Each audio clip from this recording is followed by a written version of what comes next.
The night the wind tried to shove her off the mountain, Tamsin Nez realized she wasn't running toward safety, she was running straight into something that wanted to be found. The storm rolled down from the Mogollon Rim like a living thing, snarling through the pines, clawing at Tamsin's threadbare shawl until it flapped like a wounded wing behind her. Her horse, a tired, aging roan named Cooper, picked his way up the narrow trail, hooves slipping on rocks slick with freezing rain. Each breath the gelding exhaled came in thick white clouds that drifted upward and vanished into the swirling darkness. Tamsin's arms tightened around the small bundle pressed to her chest. Rylan, her 6-year-old son, shivered beneath her shawl, trying to burrow into her warmth. "Mom, it's cold," he whispered, voice small and cracked with exhaustion. "I know, baby," she murmured, kissing the top of his dark hair. "Just a little longer. We're almost there. Almost there." She repeated the words, though she wasn't sure they were true. The mountain looked unfamiliar in the storm, all jagged edges and shifting shadows, its familiar paths swallowed by heavy snow clouds. But the memory her only compass pulled at her like a hand placed gently between her shoulder blades. Her grandfather's cabin. A place she hadn't seen since she was 12. A place she swore never to return to after her mother took her away from everything Apache, every tradition, every ancestor, every mountain that held her family's stories. But tonight, she had no choice. It was either the mountain or the streets of Holbrook, both of which could kill her when winter sharpened its teeth. Just 3 months ago, she'd had a life that, while far from easy, was steady. Her husband, a miner in the red clay shafts, used to lift Rylan onto his shoulders after long shifts and make him laugh with stories of treasure, hidden behind underground waterfalls. They lived in a small rented cabin near the river. They made do with scraps. They had hope. Until the mine collapsed. Until the earth swallowed her husband without warning, without mercy. Until the company refused compensation, calling it reckless worker error. After that, everything dissolved. Her job at the laundress's shop was cut. Her landlord evicted her for being late on rent by 2 days. Neighbors she once cooked meals for suddenly looked away as she begged for help. Tamsin Nez widow, mother, homeless. And then came the letter. A yellowed envelope with the ink of the tribal elder who had known her grandfather, Keshke. The elder's handwriting wavered as if written with old shaking hands. "Your grandfather has walked on.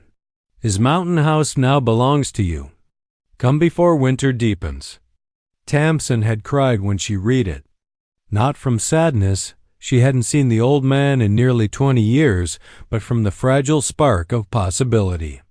Her grandfather had nothing while alive, just an old cabin, carved tools, and stories worn thin with age. But it was shelter. A place to breathe. A place where no one could evict her. So she borrowed a horse from a sympathetic merchant and rode toward the mountains she'd once feared, with her son tucked against her like the last piece of her heart. Lightning cracked the sky, flashing white across the pines. In that moment of harsh illumination, Tamsin saw it through the trees, ahead and slightly below the trail. A light, a soft amber glow, flickering through the dark like a lantern. Her breath caught. Someone was there. No. She whispered, pulse racing. No, no, no. Her grandfather's cabin should have been empty. Abandoned. Forgotten by everyone except the spirits. But the warm glow visible through the trees meant a fire burned inside. Rylan lifted his head. "Mom, is that the house?" "It's something," she answered slowly. She pulled Cooper off the trail, leading the horse between thick pines until they reached a small rise overlooking the clearing where the cabin stood. The structure was older than she remembered. Half-leaning, the roof patched with mismatched boards, the stone chimney coughing out a thin ribbon of smoke. Snow gathered in clumps along the eaves. But the lantern glow inside was unmistakable. Someone was living there. Someone who either knew her grandfather or didn't care whose land they'd claimed. The wind howled, rattling the bare branches above. Tamsin's breath fogged in front of her, dissipating like steam from a boiling pot. She was about to urge Cooper forward when TCHKK, a stick snapped behind her. She twisted sharply, merely losing her balance. A man stepped from the shadows, the faint moonlight casting his tall frame in eerie silver. His long coat flapped in the wind, and across his shoulder he carried a rifle old but well-maintained. Tamsin's breath hitched. Her heart stilled. Rylan whimpered and clung to her. The man raised a hand. "Easy," he said, voice deep, rough, and ragged with pain. "If I meant you harm, you'd know." He stepped closer, and the trees shifted enough to reveal the bandage around his side dark with fresh blood. The sight froze Tamsin more than the cold did. He'd been hurt recently, badly, and he wasn't running from the cabin. He was running toward it. Tamsin swallowed hard. "Who are you?" He met her eyes. His gaze was steady, sharp, assessing but not cruel.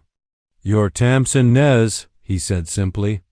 Her grip tightened on the reins. "How do you know my name?" He exhaled harshly, almost like he'd been expecting the question. "Your grandfather told me about you." Her stomach flipped. "My grandfather's dead?"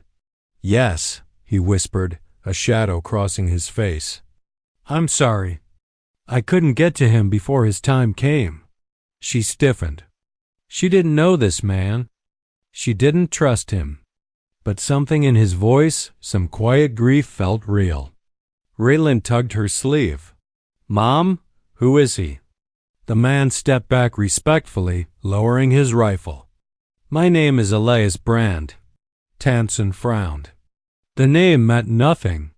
"He wrote me a letter," Elias continued, "about 2 months before he died. Said the mountain house would pass to you, and that you'd bring the key." "Key?" She repeated. "What key?" Elias stared at her. "You don't have it?" "I have nothing," she said bitterly. "Just my son and this horse." Elias rubbed his forehead, grimacing as the movement strained his wound.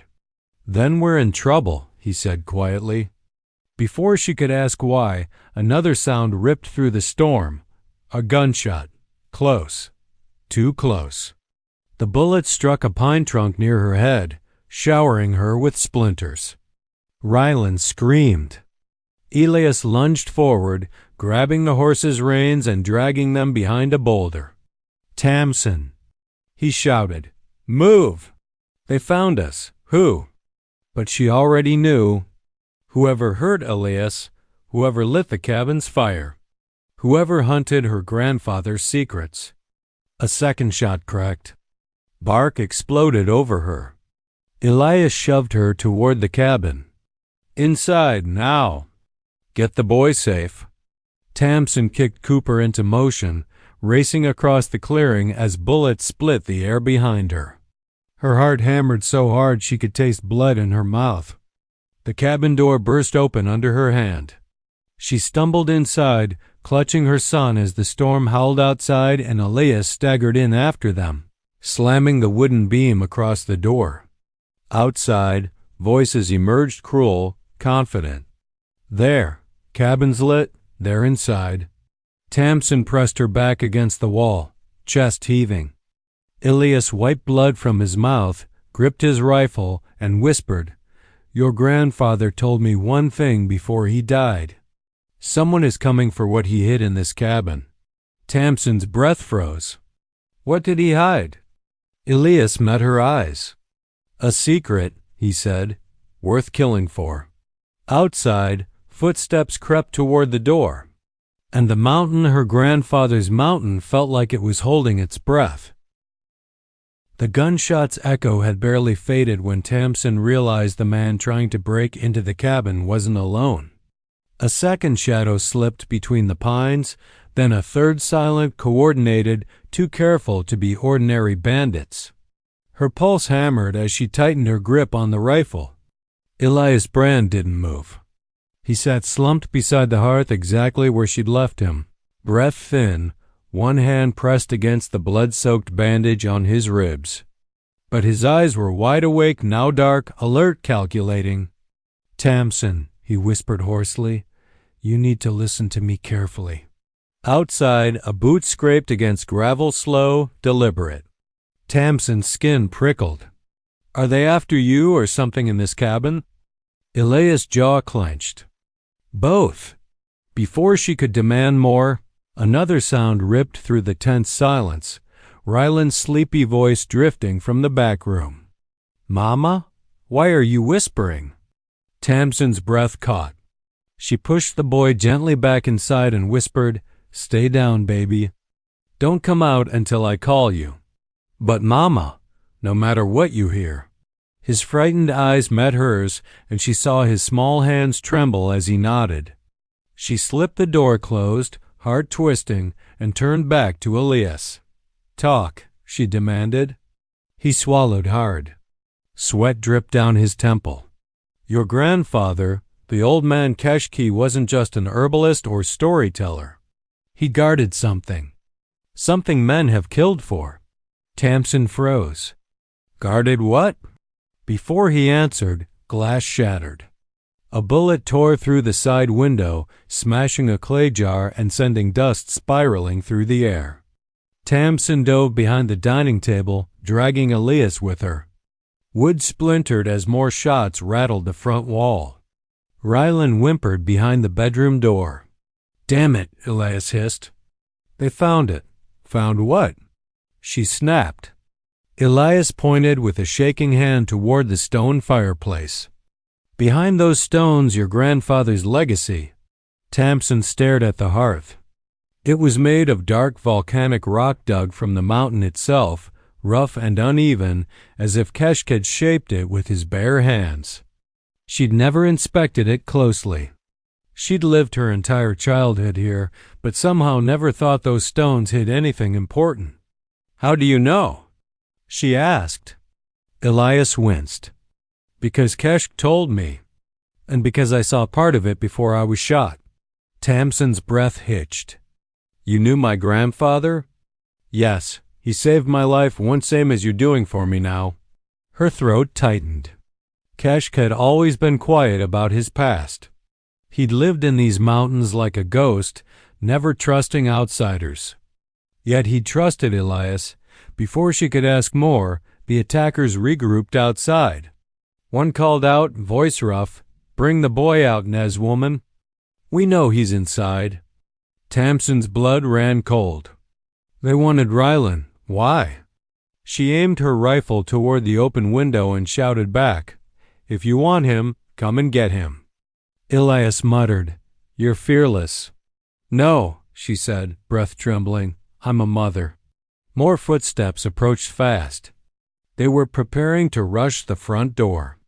Elias grabbed her wrist. "You need to get to the stones now." "Before they do, tell me what I'm looking for." "A map," Elias whispered. "A carved stone map your grandfather hid the day he realized they were coming for him. He used to call it the Whispering Map." The name sent a chill through her. Keshke had told her stories as a child, stories about a hidden trail that whispered through the bones of the earth. She always assumed they were legends meant to lull her to sleep. Now those stories felt suddenly real, frighteningly real. "Why would they take my child?" she whispered. "Because the map isn't the treasure," Elias said quietly. "Your bloodline is." Before she could press him, he shoved her away and tried to stand only to collapse from pain. Tamsin swore under her breath, grabbed the poker from beside the hearth, and began striking the stones one by one. She felt for hollow spots, loose mortar, anything unusual. The cabin shook as another body slammed against the front door.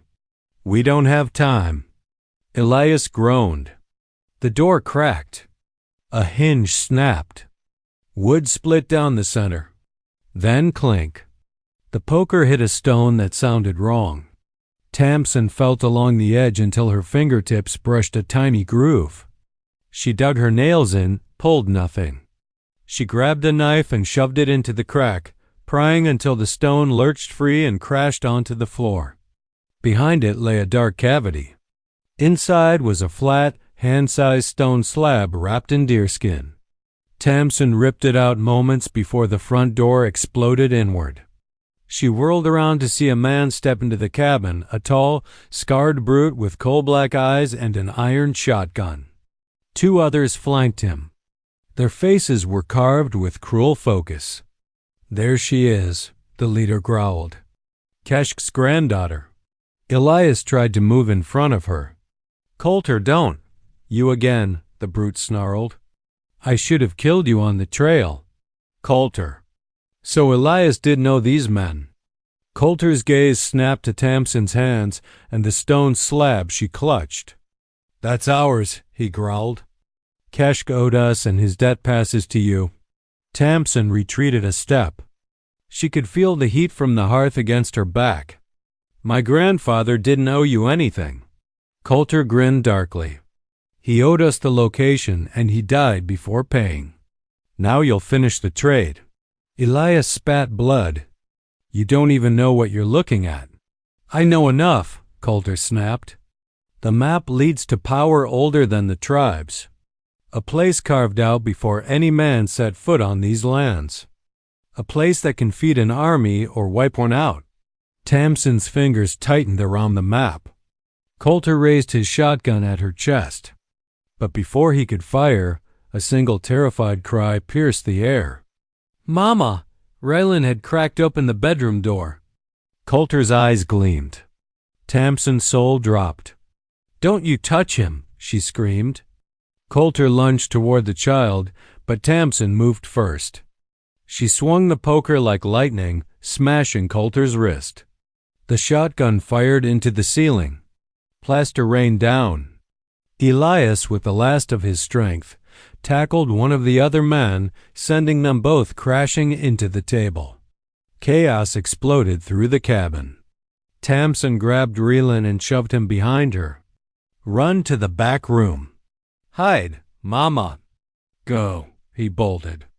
Colter roared and lunged again, grabbing for the map. Tamsin twisted, slammed her elbow into his throat, and dove behind the hearth. Elias snarled from beneath the man he was fighting. "Get out of the cabin." "Take the map." Tamsin kicked open the back door and shoved Rylan ahead of her. But Colter's remaining man intercepted her outside. He slammed her against the railing of the small back porch, knocking the wind out of her. "Hand it over," he growled. Tamsin swung wildly with the stone slab, cracking him across the jaw. He staggered back, stunned. "Rylan, run!" she screamed. They tore into the forest branches, whipping their arms, pine needles stabbing their feet. Tamsin clutched the map with one hand and her son's wrist with the other, dragging him up the narrow deer trail behind the cabin. Colter bellowed from behind them. "Bring them back alive." "I want that map intact." The men crashed through the trees after them. Rylan sobbed as he ran. "Mama, I'm scared." "I've got you," she whispered, voice breaking. "I won't let anything happen to you. Where are we going?" She didn't know. But she remembered something Keshke once said on a night, when the stars glowed like lanterns and she curled up at his side by the fire. "If danger ever finds you on this mountain, child, follow the path that hums. The earth will show you the way." At the time, she thought it was a bedtime story. Now she prayed it wasn't. She listened, really listened. Wind moaned across the slopes. A faint vibration trembled under her feet, almost like a distant chant deep within the earth itself. Tamsin's heart pounded.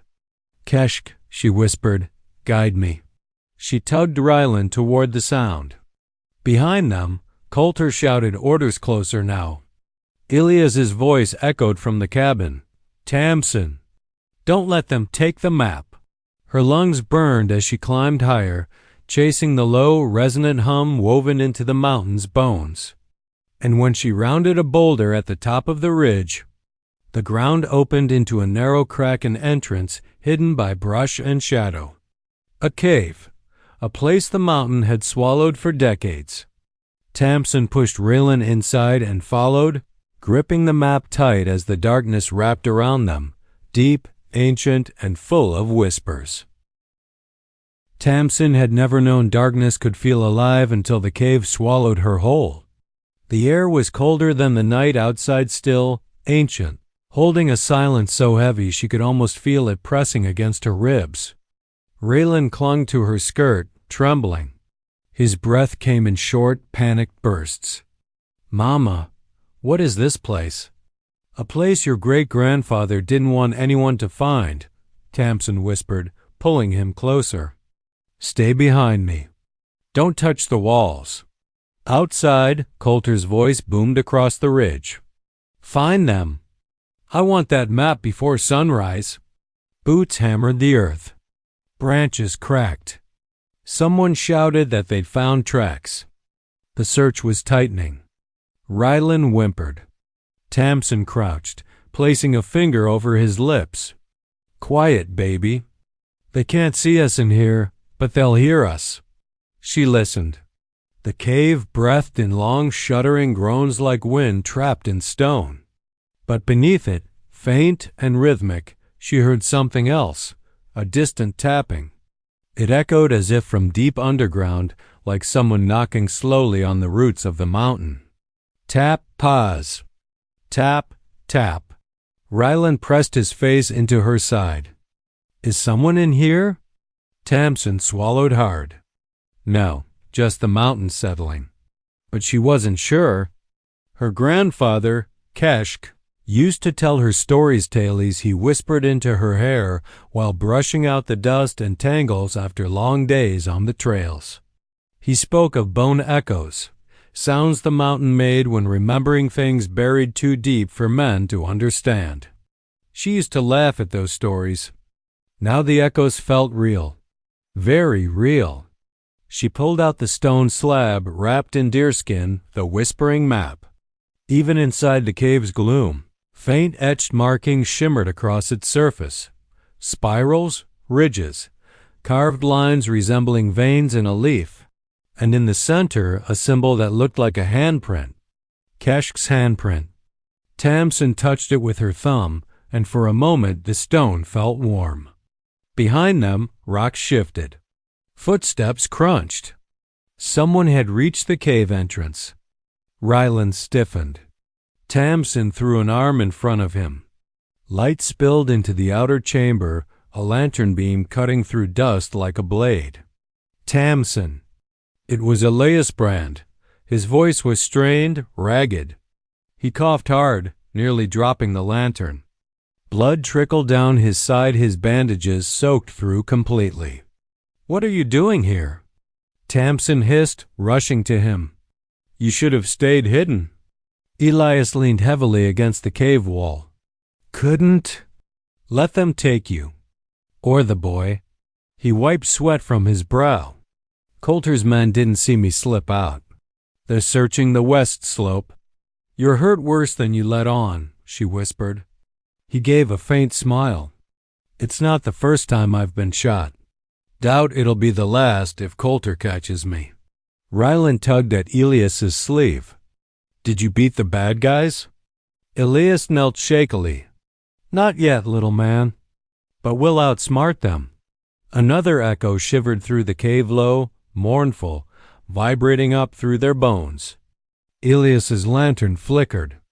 Tamsin's skin crawled. "What is this place?" Elias straightened, voice quieter.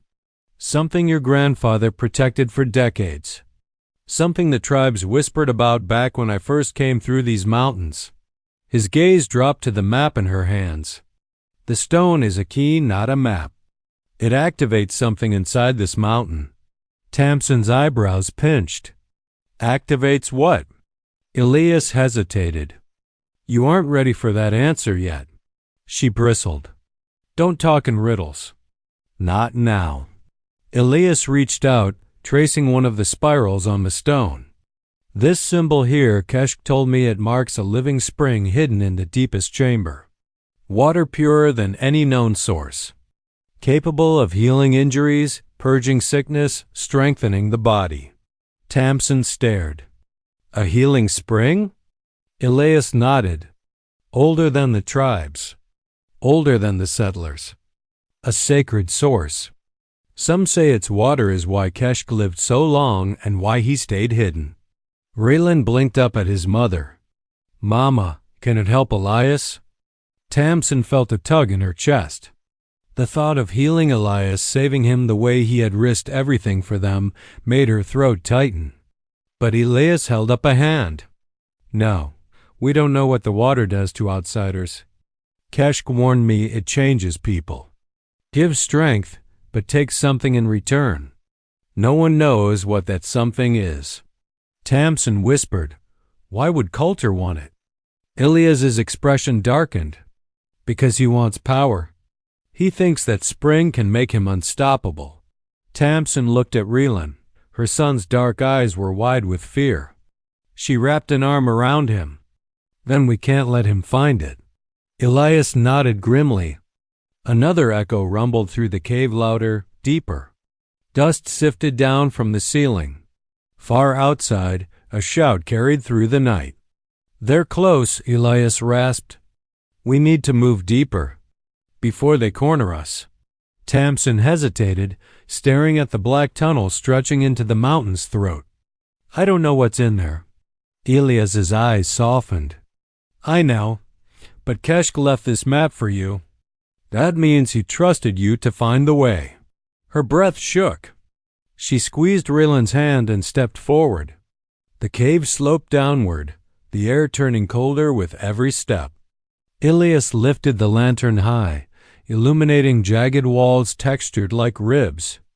Water dripped rhythmically from stalactites, each drop echoing like a whisper.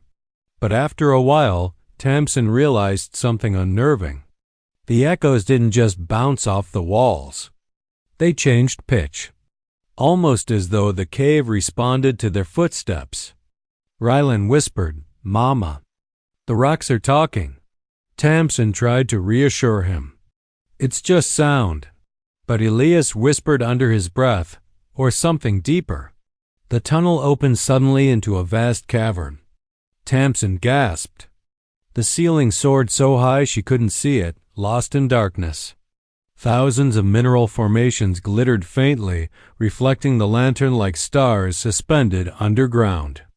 A pool lay at the center, still, silvered, glowing faintly from beneath as though lit by moonlight trapped underwater. The air shimmered with faint mist. Elias's knees buckled. Tamsin grabbed him before he fell. This is it, he murmured. The heart of the mountain. Keshke's spring. Rylan whispered, It's beautiful. Tamsin felt goosebumps rise along her arms. Why does it glow? Minerals, Elias said, though his trembling voice made it sound like even he didn't believe his own explanation.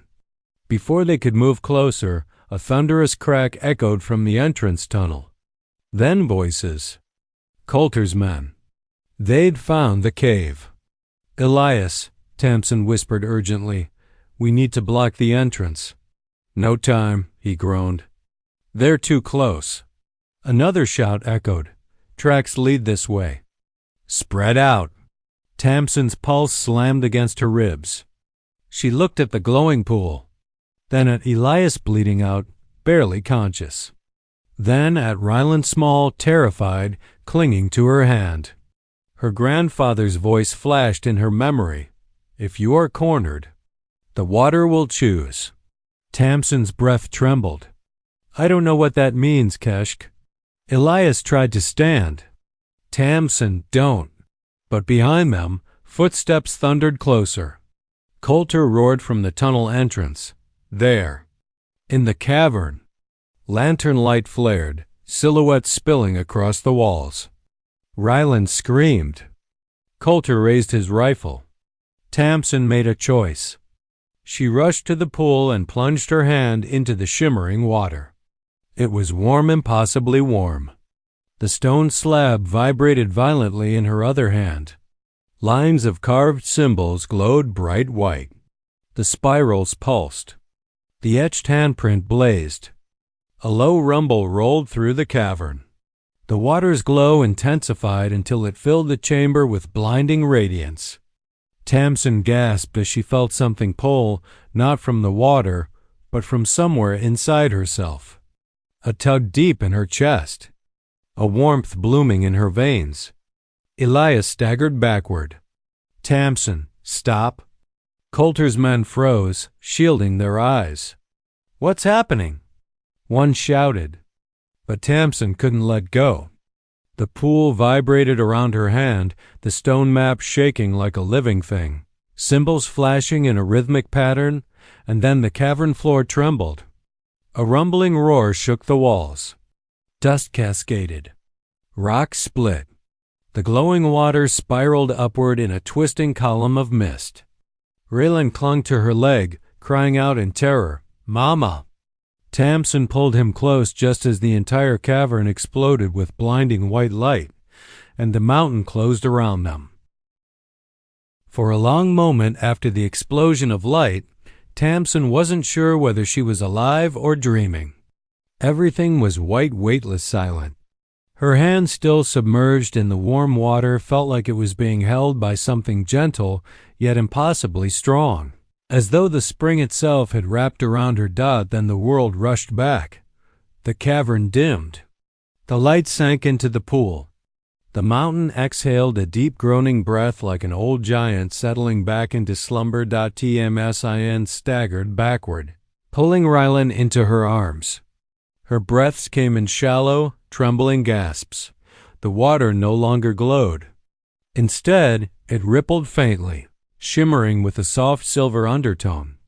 Elias Brand lay on the ground nearby, blinking dazedly. His blood-soaked shirt clung to him, but the bleeding had slowed. His eyes were wide, stunned. Far across the cavern, Colter and his two remaining men scrambled to their feet. Their lantern flickered violently, casting jagged shadows. Colter spat, shaking his head to clear the ringing in his ears. "What the hell did you just do, woman?" Tamsin didn't know, but something inside her felt different. Warmth pulsed through her veins like a second heartbeat. Her lungs expanded more easily. Her senses sharpened. She didn't feel scared anymore, only focused. Rylan tugged her sleeve.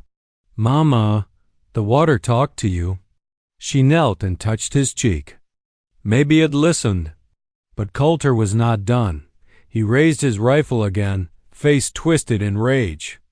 "Give me that map, now, or I'll toss your boy in that pool and let the mountain decide what to do with him." Tamsin's heart dropped, but not in the old way. Fear no longer froze her. It sharpened her. She stood slowly and held the map at her side, eyes never leaving Colter. Elias pushed himself upright, groaning but determined. "Colter, listen to me. The spring isn't a weapon. It was never meant for men like you." "Oh, spare me your sermons," Colter barked. "I know exactly what this water is." Keshke knew. He drank it, didn't he? Lived to be older than any man in these hills. Stronger than he had any right to be. Tamsin shook her head. He guarded it because everyone who wanted it turned cruel. Colter sneered. He guarded it because he was greedy. And now he's dead, and I'm here to collect what he owed me 20 years ago. Tamsin blinked. "Owed you?" Colter stepped forward. "Your grandfather stole this map from my father. Said he'd return it when the land was ready to be shared." He laughed bitterly. "Well, news for you, girl, the land doesn't choose. Men do." Elias pushed himself between Colter and Tamsin, weak but standing. "She's right. The spring doesn't serve greed. It serves balance. Keshke told me that long before you knew what it was worth." Colter rolled his eyes. "Balance? Peace? Sounds like something a dying man would say to comfort himself." Then he cocked the rifle. Tamsin stepped forward, placing herself deliberately in front of Rylan. "Shoot me then. she said. "But the map dies with me." Colter's finger tightened on the trigger. Elias lunged. The rifle discharged, the blast deafening in the cavern, the muzzle flash lighting the chamber for an instant. Elias and Colter slammed into each other, the rifle clattering onto the rocks. "Elias!" Tamsin screamed. The two men rolled across the cavern floor, fists flying. Colter shoved his knee into Elias's wounded side, snarling like a rabid dog. Elias groaned in agony. Tamsin moved, only to stop when one of Colter's men charged her with a knife. She dodged faster than she should have been, and the man's blade sliced the air. Where she'd stood, her senses were sharper, her reflexes quicker. The water had done something to her. The man lunged again. Tamsin grabbed the wrist holding the knife and twisted. Bones cracked. The man screamed and fell, clutching his shattered arm. The second henchman sprinted toward Rylan. "No!" Tamsin roared. She crossed the distance in a burst of speed that shocked even her. She tackled the man, ripping Rylan away just as the attacker smashed onto his back. He scrambled up, breath ragged. "What are you?" Tamsin didn't answer. She slammed the stone map against his temple. He collapsed without another sound. Across the cavern, Elias's strength was failing. Colter pinned him against a rock, fingers closing around Elias's throat. "Should have died in the river when I shot you," Colter growled. Tamsin charged. Her body moved with a strength she had never possessed before, not overwhelming, but precise, controlled, purposeful. She crashed into Colter, knocking him off Elias. They tumbled across the floor. Colter was far heavier, but she held her ground, adrenaline and something deeper fueling her. He punched her across the jaw hard. Pain flashed bright, but she barely staggered. Colter froze, stunned. "How are you still standing?" Tamsin wiped blood from her lip. "This is my mountain. It remembers me." Colter snarled. He lunged for his rifle. Tamsin kicked it away. He grabbed a jagged rock. She grabbed his wrist. For a moment, they stood locked in place, his brute strength against her newfound clarity and power. Then she twisted sharply, throwing him off balance. Colter stumbled backward toward the pool. "Don't!" Elias shouted weakly. If he touches the water, Colter never heard him. He toppled into the glowing spring with a splash that echoed like thunder. The water reacted. Immediately. It hissed, not like steam, but like something alive and furious. A surge of silver light spiraled upward, twisting around Colter's body. He screamed an agonized, desperate wail that chilled Tamsin to her core. He thrashed violently, clawing at the water as if something beneath the surface held him. Elias grabbed Tamsin's arm. "The water's rejecting him." The glow intensified. Colter's screams choked off into gurgles. Then silence. The water stilled. Colter's body floated motionless, face down. The mountain's cavern hummed with a deep, mournful vibration. Like a final warning, Rylan cried softly against Tamsin's side. "Mama, is he gone?" Tamsin held him tightly. "Yes, baby. He won't hurt anyone again." Elias collapsed onto a rock, breathing hard but alive. His voice was hoarse. "We need to go. This cave won't stay calm after that." Tamsin nodded. Before leaving, she approached the pool. The glowing water rippled as she neared, as though acknowledging her. She whispered softly, "Thank you." The water shimmered once, faintly. Then she wrapped the whispering map in deerskin and tucked it into her satchel. They climbed out of the cave just as dawn broke over the mountain. The forest glittered with dew. Birds began calling in the distance. The world felt unbelievably calm after the storm they had survived. Elias leaned on her for support. "You saved us all." "No." Tamsin shook her head. "Keshke saved us. This place was never about treasure. It was about guardianship. Elias smiled weakly. Then you're the guardian now. Tamsin looked at Rylan, her son, brushing pine needles from his hair. Exhaustion in his eyes, but strength too. No, she said softly. We are. They reached the cabin, damaged but standing. Smoke from last night's gunfire still lingered. Tamsin helped Elias onto the bed. She unwrapped his bandages and gasped his wounds had closed more than any normal healing could achieve overnight. You touched the mist, she whispered. During the light. He nodded. Didn't mean to, but I think the mountain decided I wasn't done yet. She laughed a real laugh, shaky but alive. Good, because Rylan needs a teacher who knows these mountains. Elias blinked. You trust me to stay? Tamsin met his eyes. If Keshke trusted you, I can. He smiled tired, grateful. Then I'll stay. Rylan climbed onto the bed beside Elias, curling up against him. Are the bad guys all gone? Tamsin stroked his hair. Yes, and this place will be safe now. For good. She stood at the doorway, looking out at the rising sun bathing. Keshke's mountain in gold. Her home, her inheritance, but more than that, her purpose. She whispered into the morning breeze, I'll protect it, grandfather. I promise. And for the first time since she'd arrived, the mountain felt like it breathed with her, not as a keeper watching her from its shadows, but as a friend at her side.